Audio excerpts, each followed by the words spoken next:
All right. Hey, everybody. Welcome back to America's Mom. I'm your host, Sharona Bishop, and I think it's very fitting that today's show is literally in a car where we started, exactly where we started on America's Mom, talking from the car because moms everywhere, all we do is drive.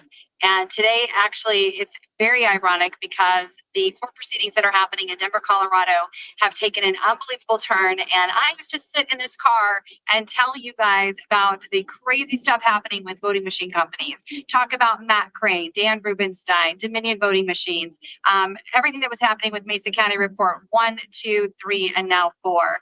Clerk Tina Peters. I mean, everything transpired, you guys, in the car. And so it's very fitting that today, this brief update I'm going to give you right now on the Mike Lindell trial happening in Denver, Colorado, the only jury trial facing Dominion voting machines, and the most important, and I get it now, I absolutely see why this is the most important trial probably in the last 5 years that has taken place because of the impact it's going to have on national elections and apparently on international elections. So I want to just get right to it, guys. We're going to be sharing a special interview with Julie Pickren, Texas State Board of Education advisor to President Trump, and the new chair for the international expansion of National Association of Christian Lawmakers. We're going to be sitting with her for the rest of the show. But to kick things off, I have to update you on what just transpired in the Mike Lindell trial. It is wild. And now we were told it was going to be wild. Rolling Stone, I tell you what, he nailed it on that one. But here's the thing. It just took a whole new level of wild. Scorecard, hammer and scorecard. If you've heard those words and thought that's the biggest conspiracy out there, well, today, under oath, Dennis Montgomery testified that he, in fact, created Scorecard, which I will explain what it is in a moment, and it was utilized by the CIA for the 2020 election, along with multiple other elections since 2004. Scorecard has been used to infiltrate, without any evidence of infiltration, into election machines around the world in their elections, guys. Dennis Montgomery has been the whistleblower who's been under a gag order by the federal government. In fact, the reality that he was here for Mike Lindell's trial and able to speak about this is breathtaking. I don't know what the nuances of that are. I don't know what the ramifications are of that for Dennis Montgomery. I do not know. But this was the deposition that he had given, and he spoke very, very clearly about the impact of Hammer and Scorecard. Mike Lindell was called crazy. He was called a conspiracy theorist. Several of the so-called cyber experts who initially joined him at the cyber symposium, like Josh Merritt, were screaming publicly that it was fake, that the PCAPs were fake, that the Hammer and Scorecard was fake, and that Dennis Montgomery was a loon. Well, under oath, he testified that he is the inventor of the scorecard, and then he turned that over to the CIA, who then used it to manipulate elections around the world since 2004. He corroborates with in his testimony that the elections of Venezuela, keeping Chavez in office, were all done by federal employees, by the U.S. government. He testified to this under oath. I was not there, but those in the courtroom have witnessed it. And I am taking all of this from Ash in America, from the updates that she's providing on X to share with you guys right now.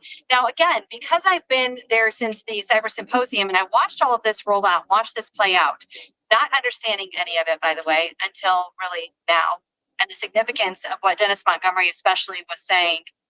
This is incredible information, and it has to be investigated immediately. Now, Kristi Noem is the Department of Homeland Security. She is the one who is going to have to order an investigation, along with Tulsi Gabbard, who also can be influential and very, very helpful in ordering an investigation into the information that Dennis Montgomery is talking about.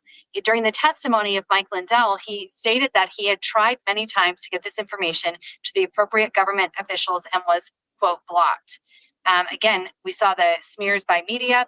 We saw the smears by certain cyber, quote, experts, although they turned out not to be experts as much as wannabe informants to the left and Biden's globalist machine. I don't understand it. I don't get it. I don't know what the point was, but it happened.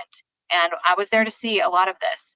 So this is a really important day. This is, people can say what they want about Dennis Montgomery's work, but he has testified under oath now. And again, I don't know what the consequences are going to be for him. I don't know what's going to happen moving forward now that he has brought this information into a court of law, which I want to remind everybody, there's not been one single election case that has gone forward and actually had a ruling on it because all the judges have been afraid. They have basically said you don't have standing, or they have dismissed the case without prejudice so that another judge could hear it. They didn't want to be the ones to make the decision. So in this case, it's very interesting for Judge Wang because she's not going to be ruling on the legitimacy of stolen elections. What she's going to be ruling on is whether or not Mike Lindell was sincere in his belief that Eric Coomer and Dominion voting machines played a role in decimating his business and canceling his business. And did he or did he not defame Eric Coomer? The evidence is demonstrating, and actually Dennis Montgomery says in his deposition that he told Mike Lindell that Dominion voting machines had in fact interfered in elections. And whether or not that was through specifically their employees hacking into the machines, or whether or not Hammer and Scorecard was used to infiltrate the machines, that's going to be up for investigation because each one of those situations are going to have to be assessed. And if you think you hear a little baby right now, you do. You hear a little baby, and I know it's a wonderful sound. So lots of crazy stuff happening in America right now, but this is definitely the most insane. Also, I want to point out, and we're going to come back to more of the Dennis Montgomery stuff. Don't worry, we're just not going to cover it today.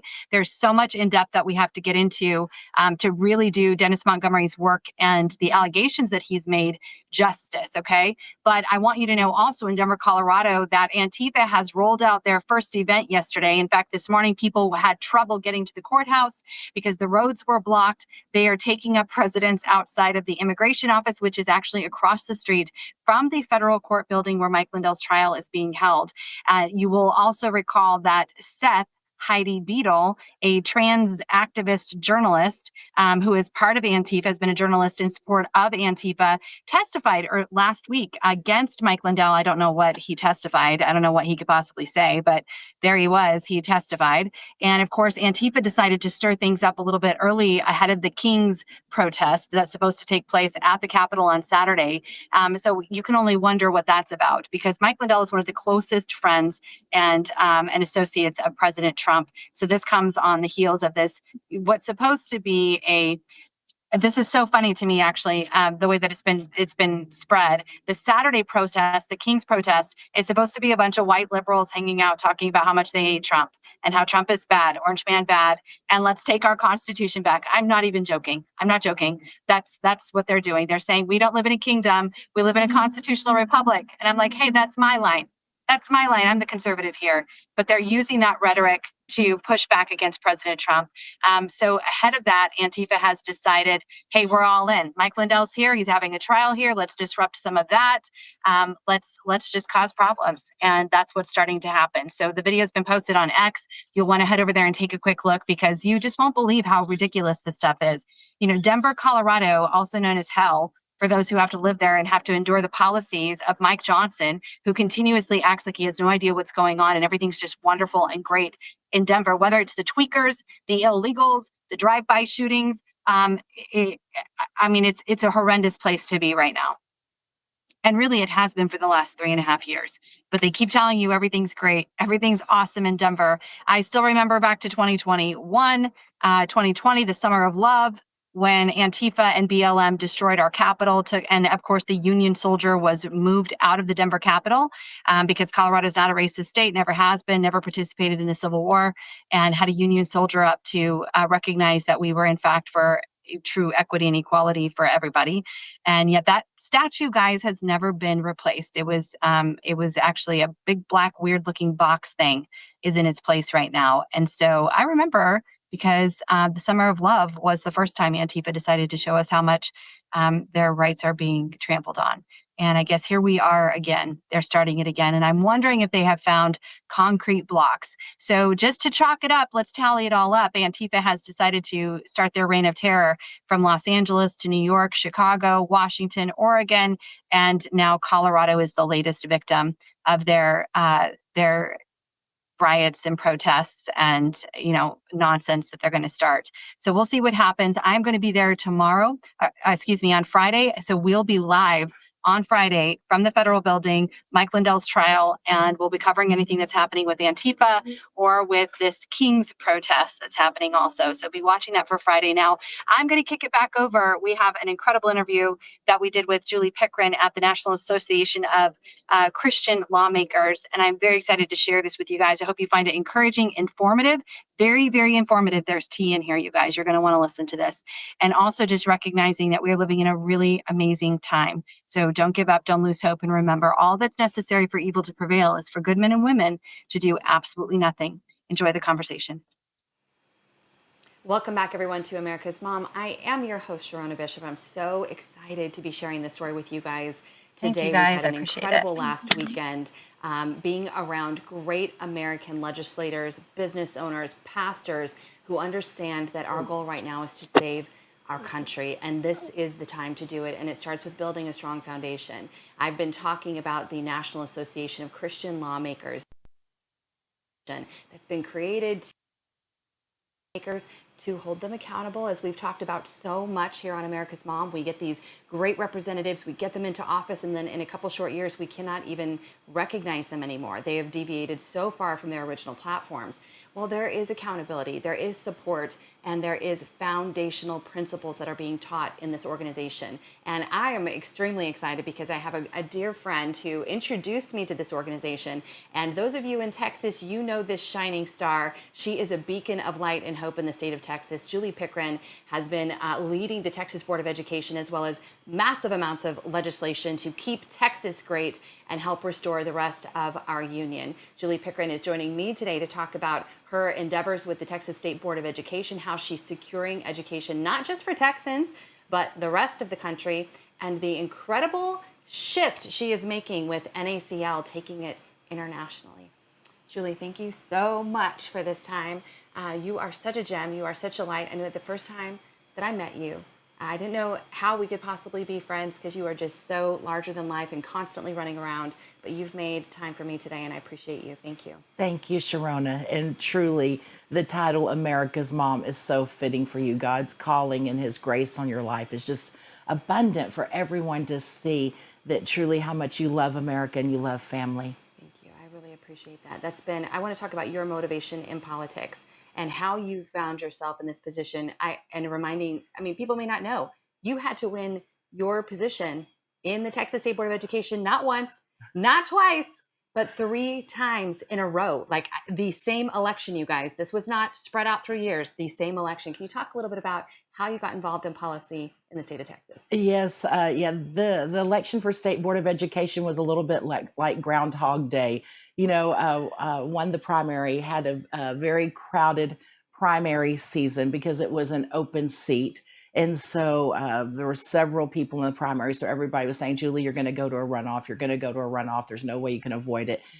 And I was like, you know what? With God's great grace, anything is possible. And so I always have, whenever I'm in a campaign, I always have faith in the Lord that we're going to win, that we operate from a place of victory, but I always work like I'm always losing.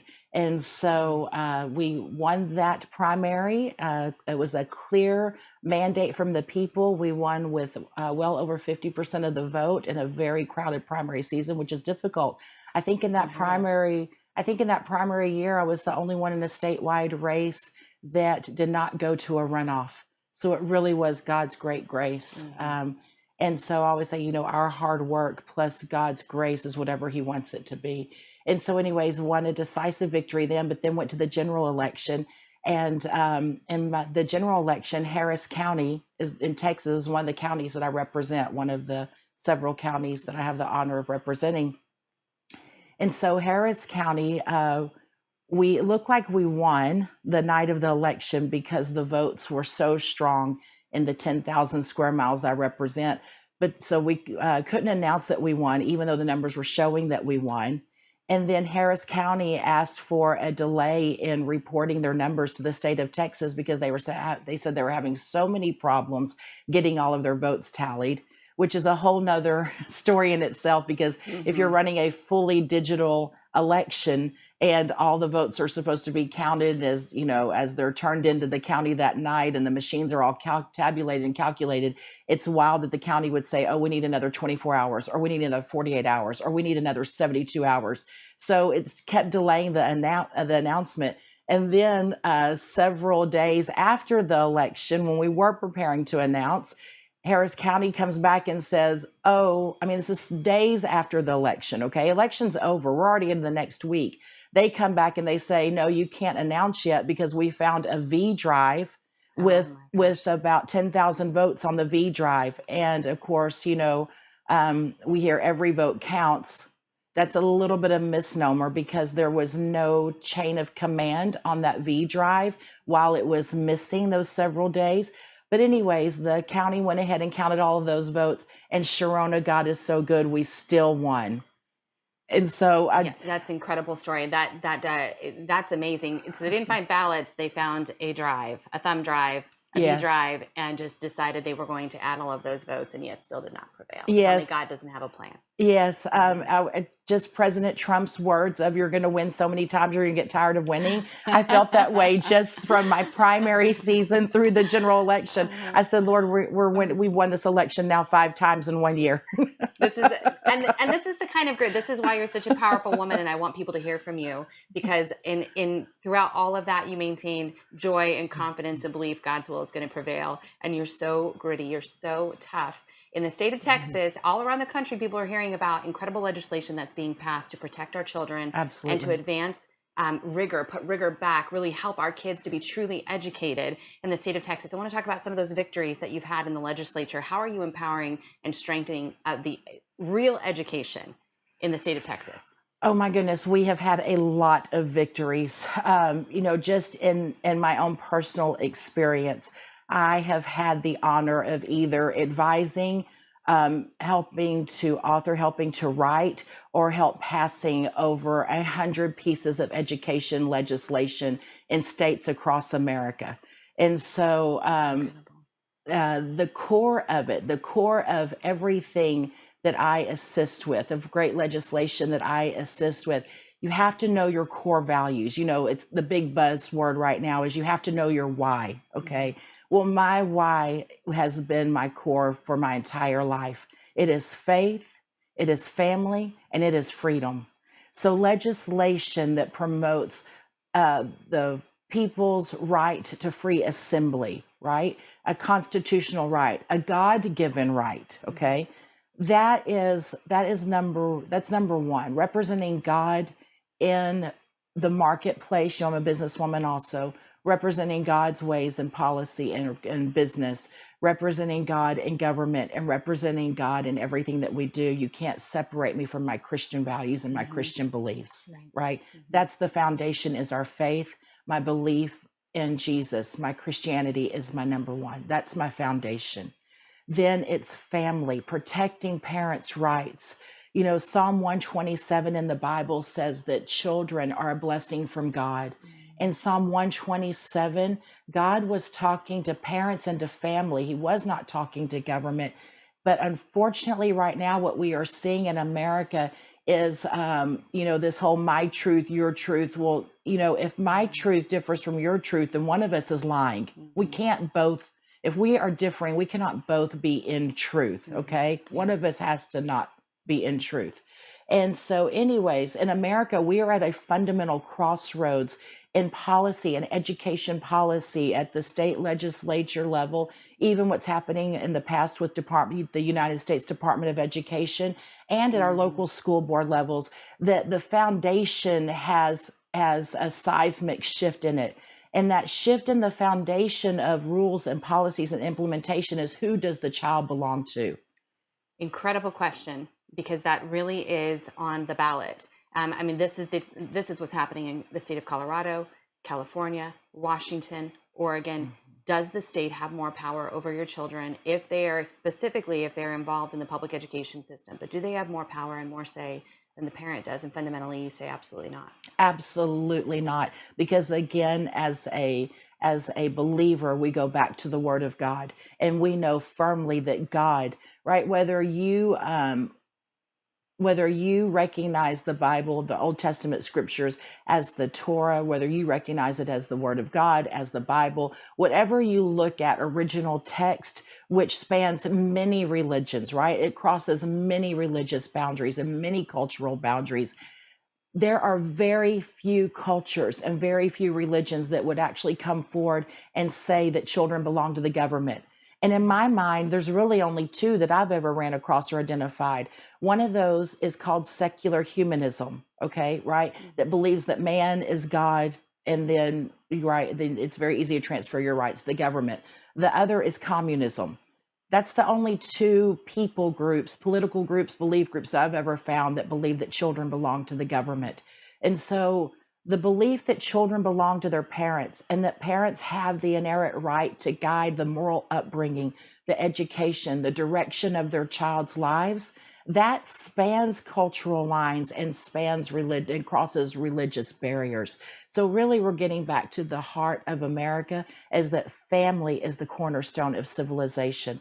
But unfortunately, we've seen, like I said, in local, state, and even in the former U.S. Department of Education, the foundation, policy, and rules have been built on the foundation that children belong to the government. But that is the slippery slope of communism, and it is a hard clawback if we go down that route.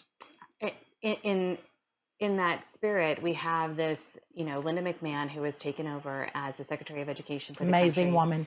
doing phenomenal things. What Mhm. has her role really done so far that's impacted the rest of the country? What has actually changed by her being in that position? Well, from a state elected position, really, she is doing a phenomenal job, because really education is a states' rights issue. The idea that we ever federalized education is just wrong on many levels. The first way that it's wrong is that you have this huge bureaucracy that's kind of always looming over your states, that this bureaucracy that is titled U.S. Department of Education has never educated one child in America. So when you have this multi-billion-dollar bureaucratic agency that loves to impose rules from the federal government on how to educate children, has never educated a child, that would be, it's so illogical. There's no common sense in that. And then the other great thing that Linda has done is really around Title IX. People don't understand how oppressive the Obama was the first one to, now that we know, illegally try to change Title IX to apply to boys who identify as girls. And then Biden came back and tried to do it the correct way, but the Supreme Court, tried to do it the correct way through rulemaking authority at the Department of Education. But then the U.S. Supreme Court came and struck it all down, because the U.S. Supreme Court said it was in direct conflict with the original 1972 Title IX that was passed by Congress. Because if you extend Title IX rights to a biological male, you are effectively undoing Title IX. And so Secretary McMahon has just been incredible in this space. She has directed her Office of Civil Rights within the U.S. Department of Education to really take a correct view of Title IX, right? The legal view of Title IX, how it was passed in 1972 by Congress, instead of how the Biden administration and the Obama administration was weaponizing Title IX against your states and against your local ISDs to really intimidate and bully us into forcing their now illegal version of Title IX. Whenever I was a school board trustee in 2015-16 timeframe is when Obama first threatened that if we did not make our locker rooms and restrooms gender neutral and adjust our Title IX policy to fit his illegal version, that they were going to withhold federal funding from our school district. And so this has been weaponized and used as an intimidation factor for almost 10 years now from the radical left. And so I am so thankful for a Secretary of Education that says that we are going to stand up, and we are going to stand up for lawfulness, not lawlessness. And the Department of Education, while it's inexistent, is going to do everything they can to uphold the law and not try to make law, but operate in a spirit of lawfulness. And it's a fascinating thing too, just under under the Obama Biden era, when the school boards were weaponized, the NEA was weaponized against parents who were speaking out against policies that were being mandated by the federal government. We saw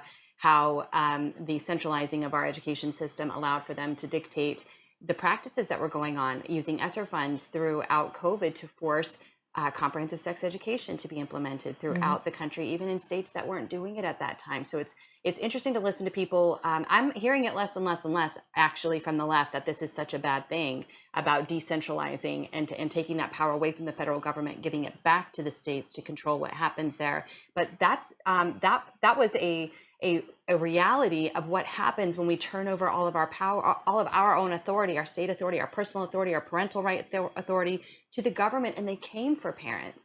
They came for them. Yes, you lived it. Yeah. And so many others, who don't have a voice, don't have a platform.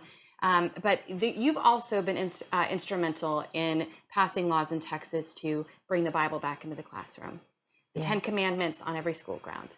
Making sure children are actually safe in every school in the state of Texas through making sure that teachers and those who can and will are carrying and protecting our kids, and a return to rigor. Can you talk a little bit about that as it pertains to the excellence of America? Yes, so academic rigor, we have seen a sharp decline in academic rigor, where even since I started serving in education about 15 years ago. Whenever you hear that the great industrial titans, the great titans of industry, right? The Carnegies, the Mellons, the Vanderbilts, whenever you hear that they built these great business empires with a 6th grade education or a 7th grade education, that really is a misnomer, because we ran the data, and a 6th grade to an 8th grade education in the education system of that time during the industrialization of America would really be equivalent today to just shy of a master's degree in college. So you can see how far academic standards have fallen.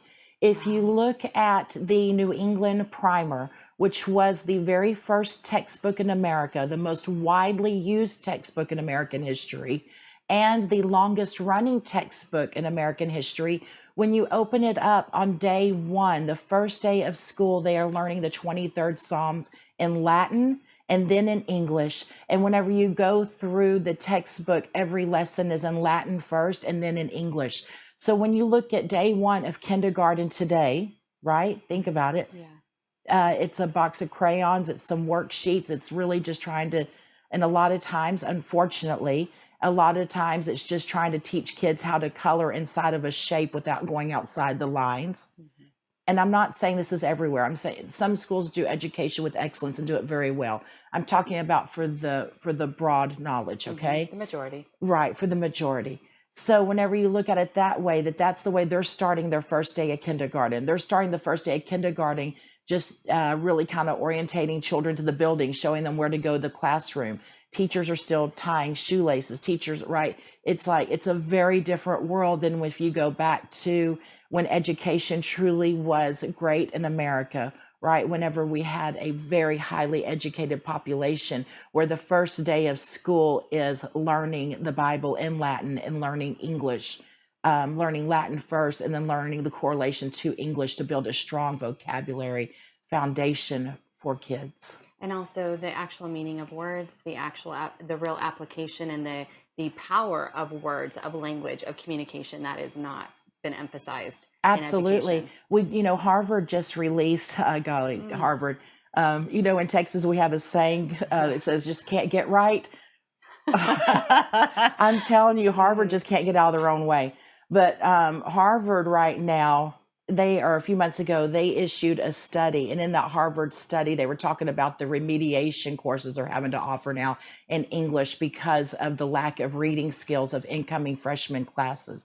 So you're talking about Harvard University, which is really supposed to be the top 1% of students in America accepted to Harvard, or accepted from, internationally into Harvard. And then you have the premier university in the United States of America talking about the number of remedial classes they're having to offer because their incoming freshman class cannot read a complete novel or a complete book on Western literature. Mhm. So this is wild to think that your best and your brightest can't read a novel or Western literature. Makes no sense. It really makes no sense. And so that is shifting in the state of Texas, and the tools are being It provided to the is. schools. Like what we know, what we expect from our kids, they will rise. They will rise to the occasion. We have, history that demonstrates that for us. Absolutely. You're a mom. You're I am. God has really blessed my husband and I. I thought all children learn how to read at about 1 year old. So yeah. Well, I didn't have any reference. I was an older mom and great. I just thought that was normal. But yes, children will rise to the occasion. There is nothing, there is no evidence, there is nothing to show scientifically, medically, to show that children in 2025 have a lower IQ than children in 1900, right? What has changed is adult expectations of what is expected in education, what is expected of children. Children are just as bright from all walks of life. The children have wonderful IQs, have great learning capabilities. They're little sponges. Whatever you put in front of them, they want to soak up knowledge. There's an innate desire inside of children to learn. They want to expand their knowledge. And so that's the joy of teaching. That's where our teachers come in. The joy of teaching come in is the dissemination of knowledge. But children today, they are the same as children 100 years ago or 125 years ago. They are capable. What has changed is the adults in the room have changed their level of expectations of education. It's just been lowered and lowered and lowered and lowered. And we have really done a great disservice, not only to children, but a great disservice to our society. Because, the America economy, we are dependent on a knowledgeable society. We are dependent on a knowledgeable workforce. I mean, it is a national security reasons why you want a literate, functioning population. And so we've just really done a great disservice to ourselves. But Texas is leading on changing that. We released the Bluebonnet instructional materials last year, where Texas now is a developer, writer, and publisher of instructional materials. And I am so proud to say that we have brought academic rigor back to the classroom. Can't wait to. Right now we're literally at Liberty University, We the are. prestigious Christian campus that is educating courageous believers to go out into the world and do amazing things again. And it's kind of an incredible. It is an incredible opportunity to see this firsthand, but to understand that we can't leave education.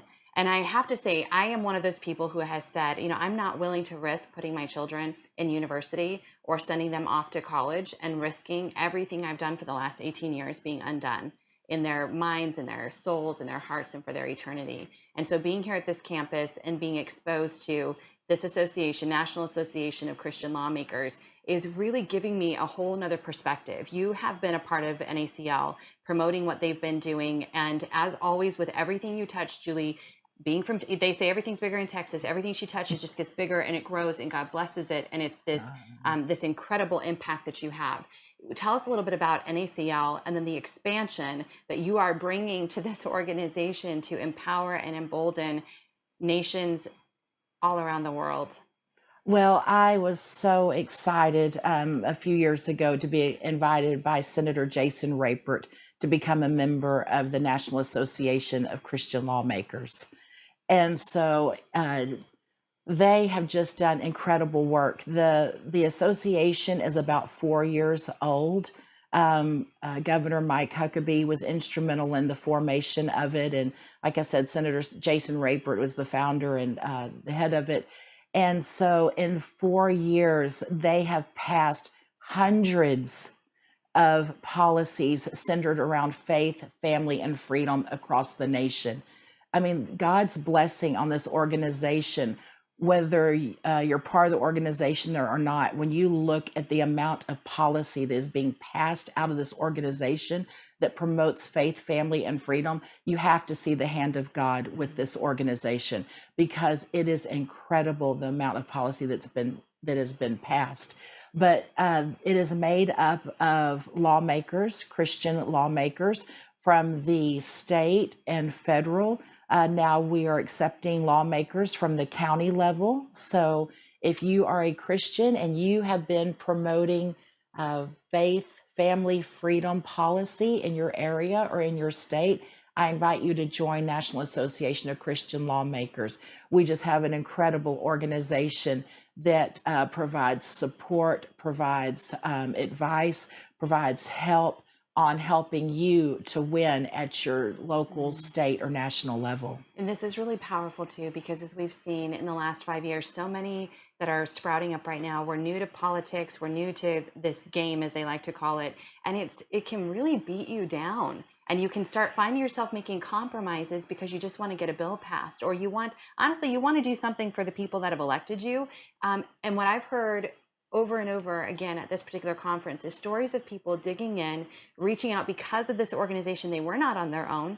They were empowered. They knew they're not alone, and they can do this. They can eventually win. I think of the story of the senator and delegate from Maryland, and justly and aptly winning in their district. They have the confidence and trust of the people, and introducing the heartbeat bill in the state of In Maryland. Maryland. Can you imagine? No, I no, know. I could not. I was like, that's amazing. But it's been because of the courage and the support that this organization Yes. brings. So this organization, we are not just meet for 2 or 3 days one time a year, then everybody go about their merry way, right? This isn't, just a trip to a wonderful place like Liberty University. This is a group of Christian lawmakers who we love the work. We do the work. We love the work. We know the benefits for the people and the blessings that will fall on the people, the level of freedom that will happen for the people if we go and champion and win on behalf of the people that elected us. And so that is the prize. The prize is not passing a bill or, that's not the prize. The prize is the freedom that it brings to people. The prize is that your districts at home or your state or your nation, now businesses have a place to thrive. People have a way, small business has a way, families have a way to have economic freedom, liberty, because now small business can thrive. The win is that in our districts at home, children are educated, families have confidence in sending their kids to safe schools, and kids are educated, and that family knows that that child will have a great education so they can live their American dream. And the parents don't have to worry about the success of their children because the education system is failing them. The confidence is that women know that they are protected and they are safe because of the policies that come out of this organization, that women at the local, state, and national level, when we do have a win, that women know that their American dream is protected. They're not going to have to compete with a man who is playing dress up and pretending to be a woman. They're not going to have to compete with somebody who is experiencing a mental health crisis for what is their American dream. Their American dream is protected under equal rights, not special rights, which is what the other people are asking for. But that's the big win. I mean, it's always great to pass a piece of legislation. It's always fun to go to a governor's bill signing and, do all of that and have the celebrations, everything. But really the true win is the people win. Anytime that the constitutional rights of the individual citizen is protected, and when government is pulled back so that people can flourish and bloom and grow, that is the big win. You've been well aware of what's going on in Europe. You have a great relationship with George Simeon and several of the MPs there in Romania who just endured an unbelievable upside down election. The election had been annulled previously by the Supreme Court, literally just thrown out, which is unheard of in a democracy. And then this last election was, they felt very much that this election was not a real election. And so they were invited. You brought them here to the NACL, the first international members or diplomats to come and be a part of this organization. Can you talk about the expansion of NACL internationally, which is your vision, to help produce not just great relationships and connections as you're talking about, but fundamentally to build the love of freedom and liberty to nations that are truly just coming out from under communism? Yes, so I am the now chairwoman of the National Association of Christian Lawmakers International Relations Committee. And so it's so fitting with my husband and I, with our life and what we do and what we believe, through business relationships and what have you. My husband and I have led a very international lifestyle. I mean, personally, I have visited and gone to over 40 countries now. And so, whenever I was talking with Senator Raypert about considering an international arm, uh, God love him. He was like, "Okay, Julie, tell me, what does this look like? What is this? What walk me through this?"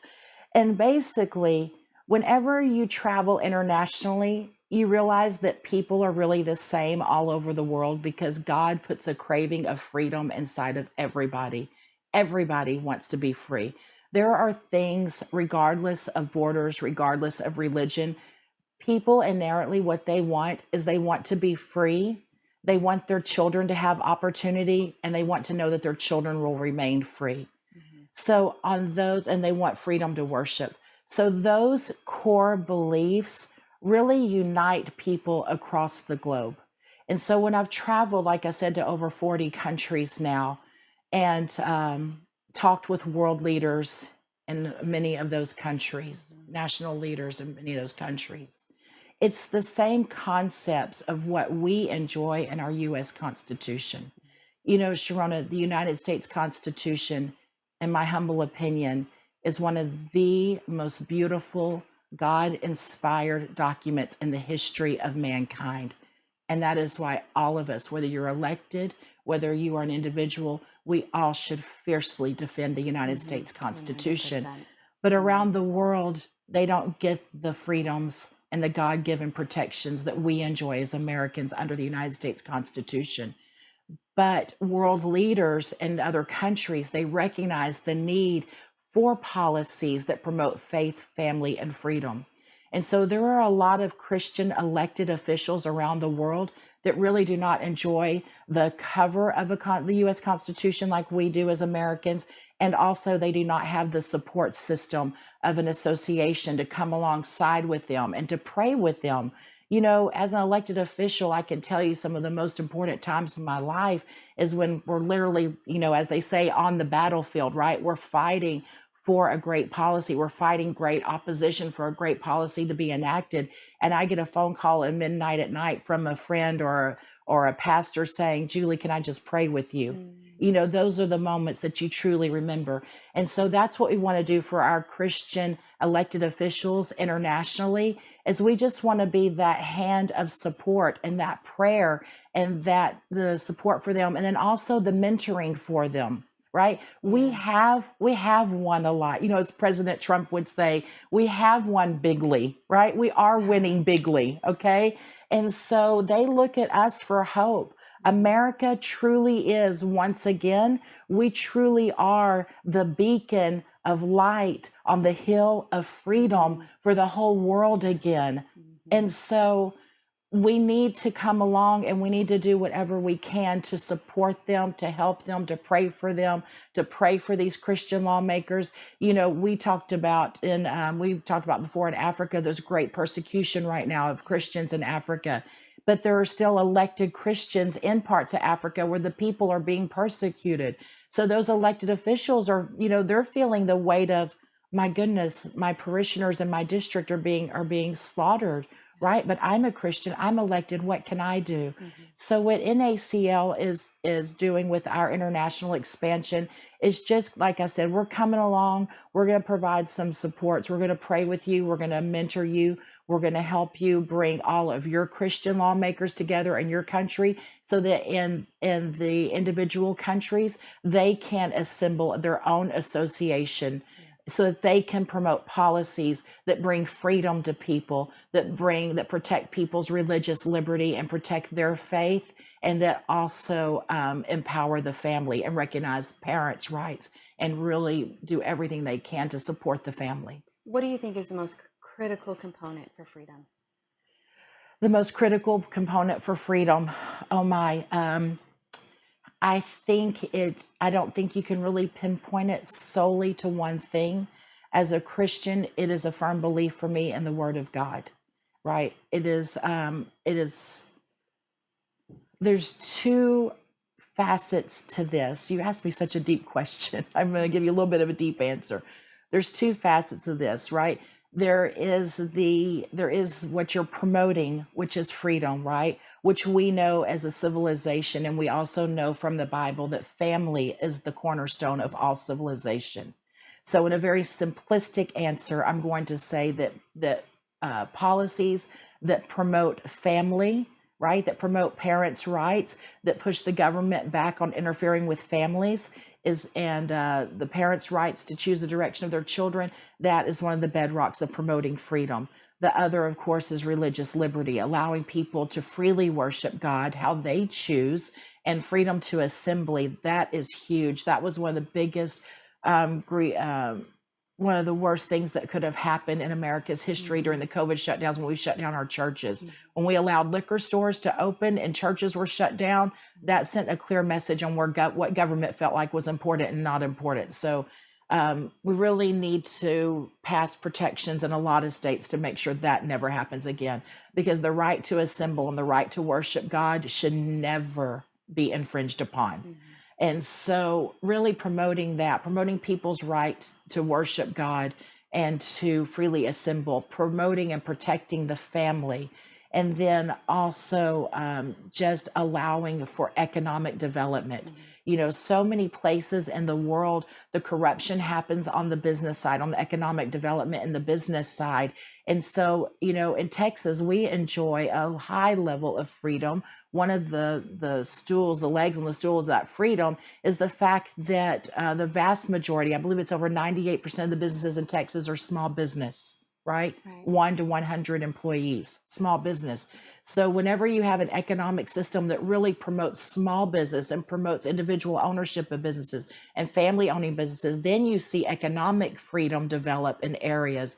And then you see a buy-in from people of, you know, I really do want my schools safe. I really do want my community safe. I don't really want all these riots in the streets, because if my business is destroyed, if my small family business is destroyed, that's my family's livelihood. And so, you know, I kind of do want safety in my area. You know, the with the churches, you know, when the churches have a seat at the table, when the freedom of assembly and the freedom of worship is truly protected, then all of a sudden the churches get together. The churches say, you know, we do want safer communities. We do want a safer state. We do want a safer nation, because we want to protect our right to assemble.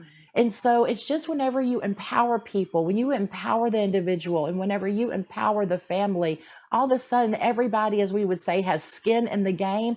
And now it's not the government always kind of ruling and brooding over people to give them their rights. Now it's the people rising up and saying, we love this freedom. We want to do everything we can to protect this freedom. We want the freedom to own our own business and to provide economically for our kids and our grandchildren, and provide a legacy business for our children to walk into. We want that freedom. We want that freedom of our church and to be able to assemble and worship how we want. So now it's a whole nother level in a country when the people are demanding the freedom.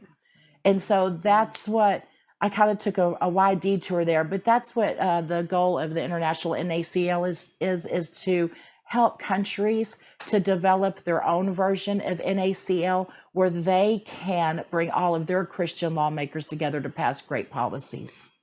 That is where I'm really wanting to get to with this international expansion, because the idea of freedom in America is so different than the idea of freedom abroad. They have choices. We have freedom. We create the options here in America. That's right. They're given choices. Pick this one or pick this one. That's not real freedom. But That's that's right. something that is innate in many of us here in America, especially if you've run a little, whether it's been a little business, a little cart shop, or a food truck, or a massive company. You learn you get to be the creator and the designer and the developer of your life. That That's is right. not so abroad, especially as we're watching the European Union really collapse, honestly, from where I'm sitting. I mean, it's a hard, tough time over there. But what you're Yes. bringing and what you're offering is, I've heard somebody describe it as the pastoral presence, or ministering presence, where maybe you're not emphatically preaching the Bible, but God's presence there is the X factor. He causes things to grow. He causes things to expand. And the blessing that you've had, I mean, it's a testimony of that ministering presence, and how everything you touch, it multiplies, it grows, it turns into beautiful things.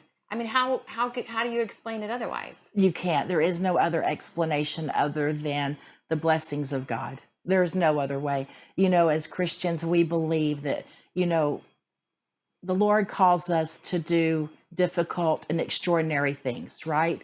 And that's why I love the verse in the Bible, Ephesians 3:20, that says that the Lord can do exceedingly and abundantly above anything I could ever ask or think, above anything Julie could ever ask or think, because through a prayer, the Lord has opened doors where I'm like, I mean, I've gone to God in my prayer life and said, Lord, I don't know. This is huge. Like, I don't know. I don't see how we get from A to B to C to D. I can't see the clear path. But what I promise you, Lord, is that if you open the door, I'll walk through it. And then just through that obedience, just through that walking through doors, all of a sudden I'm all the way at X, Y, and Z. I'm already at the end and I'm looking back at point A and thinking, okay, now how did we get here? But I mean, I know how we got there with the power of God. But anyways, but I think that verse is not just a verse to increase our faith, but it's also a Bible verse to increase our obedience. Because when God calls you to big things, right, which he does, he puts dreams and desires in our hearts. When he says, when he knits us in our mother's womb, he puts our dreams and desires and our goals inside of us. And so God calls us to do big things. But Ephesians 3:20 says when he calls you to do that big thing, you have to trust him, because we cannot think sometimes in our life, we can't think as big as God has the plans for us, right? So our small thinking says, oh, you're going to land here. But really, the dreams and desires of goals and that God has implanted in us from our mother's womb says, no, you're going to land here. So we have to trust him. So sometimes I'm like, Lord, I can't, I'm telling you, Sharon, I've actually prayed this before. I've said, Lord, I understand what you're wanting. I can't think that big yet, but I'm going to trust you for that. Now that was prayers a long time ago when I was first starting on this beautiful journey, on this incredible journey of education. That was prayers quite a while back. But I couldn't think. My thinking didn't get me there. I had to trust Ephesians 3:20. I had to trust that the Lord knew the exceedingly and abundantly above anything that I could ask or think was possible.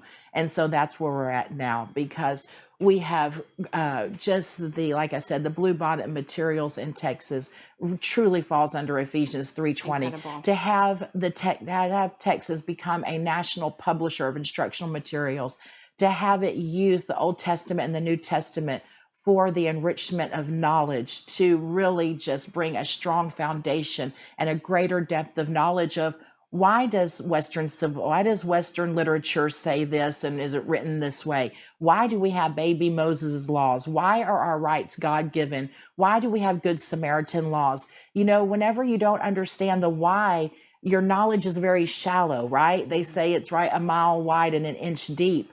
But that's not the type of knowledge that we need in society for America to continue in American greatness. The type of the knowledge that we need for American greatness is a true depth of knowledge.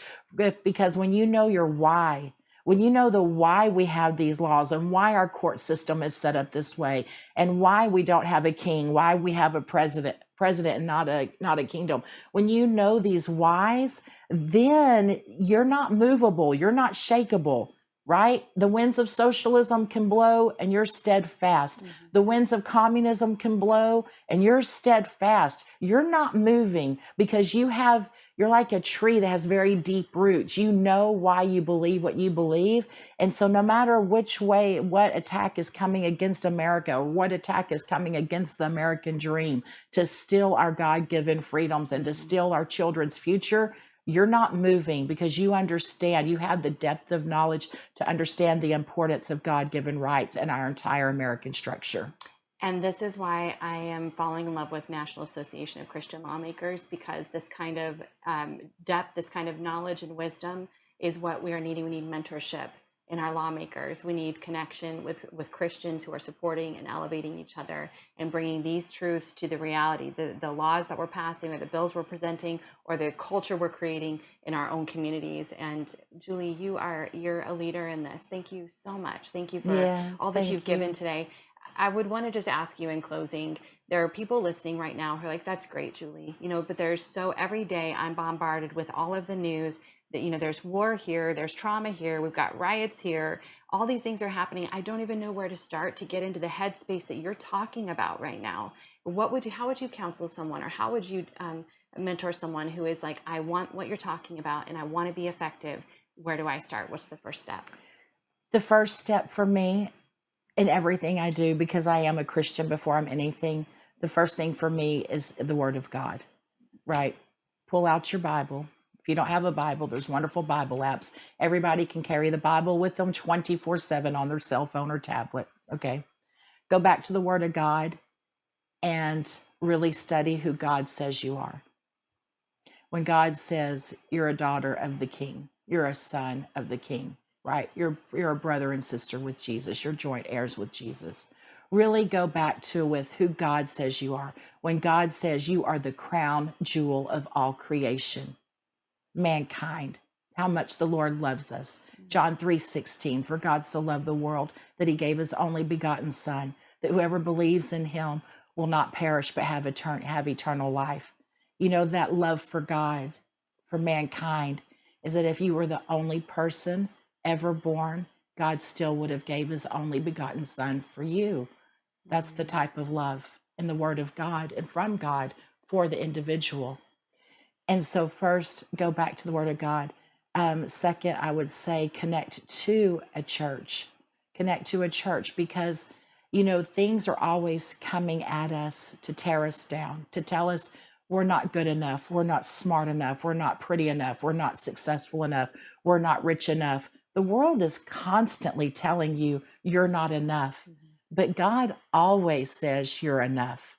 And so find a church with like-minded people and like-minded faith to keep you strong, because that's the messaging 24/7 from the world, is all of our shortcomings, where we're not enough, but we are enough in him. And so find a group of people of faith and like-minded faith that can really keep you strong, that can come along and pray with you and support you. I say, as women, we have our little groups, right? I have my group of what I call my pray up friends. Whenever life is hitting you hard, if you call one of those people, they're going to give you all the reasons on why you can win and why you can succeed. That's your pray up friends, right? That's your church family. That's what should be your church family. And then I would say I always have my friends that, that you just like, you're feeling low, or you're feeling like, well, I'm going to come my Texas talk, right? Yeah. Lower than a snake's belly, as we would say. And you want someone just to kind of be there with you and kind of lick your wounds with you. Okay. But really, your most successes come whenever you hang with what I call your pray up friends. Your people that are going to keep you encouraged. Develop a network around you of people that understand God's calling in your life and what the Lord has called you to do, and keep those people very close to you, okay? Because you're going to need them. And then also just know that the fight is worth it. It's worth it. It's worth it for America. It's worth it for our children. It's worth it for our grandchildren. It's worth it to protect the United States Constitution. The fight is worth it, because once you lose freedom, it's very hard to get it back. And so that's just my encouragement. And as a Christian, I always say, keep your eyes on Jesus, because you're going to see right in the book of Psalm, it says you may see 1,000 fall at your side and 10,000 at your other side, but you keep on going. You keep your eyes on God, because things happen. Bad things in life happen. I'm not telling you I have a perfect life. You don't have a perfect life. Things happen in our life, but we got to keep the main thing, the main thing. And the main thing is the love of God and the love of Jesus. And so keep your eyes on him. Do your very best not to get distracted, and then just trust God that he will fulfill the goals, desires, and dreams that he put inside of you when you were in your mother's womb. Julie Pickren, thank you so much. And thank you for all that you're doing to expand freedom, faith, family, and liberty to the rest of the world. Thank you all for being with us today. We'll be back soon.